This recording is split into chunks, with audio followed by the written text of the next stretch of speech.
everybody, my name is Robert. I'm a student at MSJC and I'm in the communications club and I'm here with.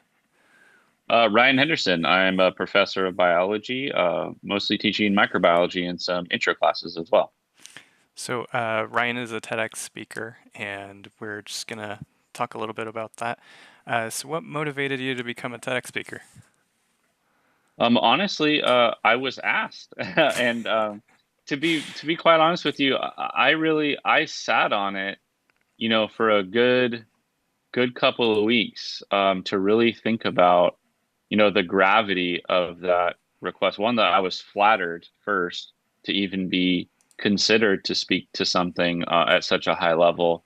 But once I sort of got past that and let the sort of the nerves settle down and started asking questions about, what was the central theme of the seminar or the symposium, and really thought about, can I really offer and provide a meaningful perspective on, what is, connections. Then I got really motivated to be a part of that process.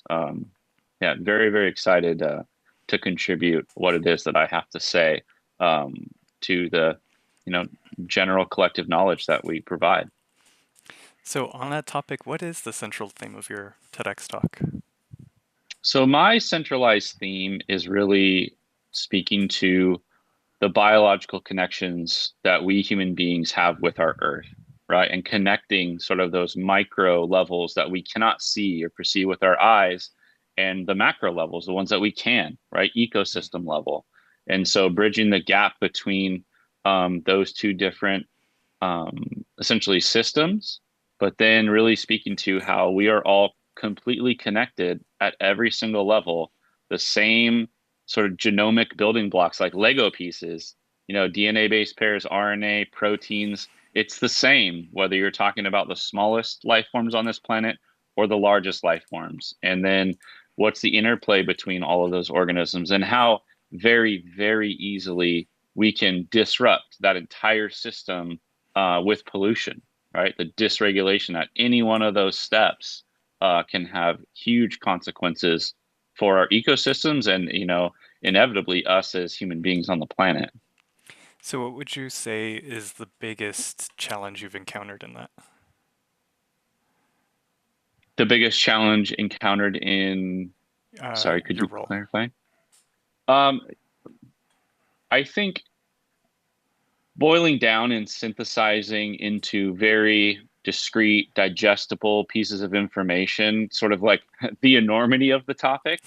We say pollution, but like, what are we really talking about? Like giving it a face and describing for people. Even when we say ecosystem, we think of like these energy period pyramids and, textbook illustrations. But what we're really talking about is like trails in your backyard and like the Santa Rosa Plateau outside of our campuses, or any of the oceans on our coastline. So just sort of demystifying what I mean by pollution, and then really drilling down what are we really talking about in terms of um, interrupting human interactions with those environments. Typically through pollution, and it ends up being infectious disease. Like we can't go in the water because there is pathogenic bacteria or viruses that can infect you and cause widespread spread health problems. So just synthesizing this very, very large issue down to 12 to 18 minutes. That's it's difficult. Glad you mentioned that. Like, it just reminded me of when I was a kid, I would be that kid that would have his mouth open going into the water, at the beach. Mhm. Just, anyway, Yeah.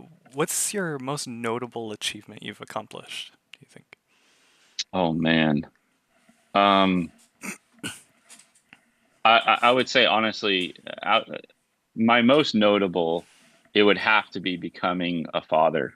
There is absolutely nothing more worthwhile for me on this planet than, when my wife gave birth to our son. That is the single greatest accomplishment. And to see him flourish as he grows up, to learn sports, to play soccer and baseball, and to hear him play piano, there's Mm. absolutely nothing greater than that. So that's by far and away the top. Um, I would say in my professional life, um, being lucky enough to have been selected to be a full-time faculty member at MSJC. And I mean MSJC specifically, not just because I work here. Like, I was raised in this valley. I went to Newport Child Development Center for preschool, Menifee Elementary, Menifee Middle, Paloma High School. I went to MSJC for all of my junior college before moving on to undergrad and graduate school. And so to be able to work full time at an institute that raised me, like I'm a product of this system, I am exceptionally proud of that fact. Oh. So where do you see yourself in 5 years from now? I see myself helping to still grow out the biology department at Temecula Valley campus, right? It's a very new facility, beautiful facility, right? Like I said, having grown up in the area, to see the evolution of us as a campus system and as a district has been amazing. And I've been involved with that as a student or faculty for the last 21 years of my life, so a decent amount of time now. I see myself continually helping to support our school and its initiatives, and really turn the Temecula campus into something that we can be really proud of. So what advice would you give to the students that are there at the campus?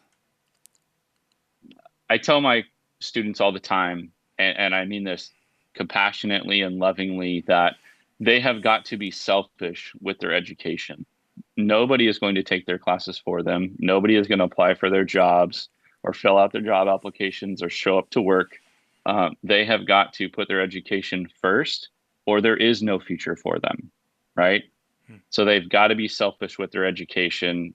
They have to put that first, and then everything else will fall into play, as long as that is the sort of the focus for them. Okay. Well, Ryan, I really appreciate your time. Do you have any closing thoughts for us? No, I just really, again, I'm honored and proud to be a part of this process, and I hope that once the talk is published and people are able to watch it and digest the messaging and what it is that I have to say, that um, that it hits home for them, and they understand that they are a part of, and they're very, very much connected to this world, both structurally and functionally, to every organism that exists on this planet, and the easy things that we can do to help preserve those connections and protect those ecosystems. All right. Thank you again, Ryan. Like, we really do appreciate your time. Thank you so much.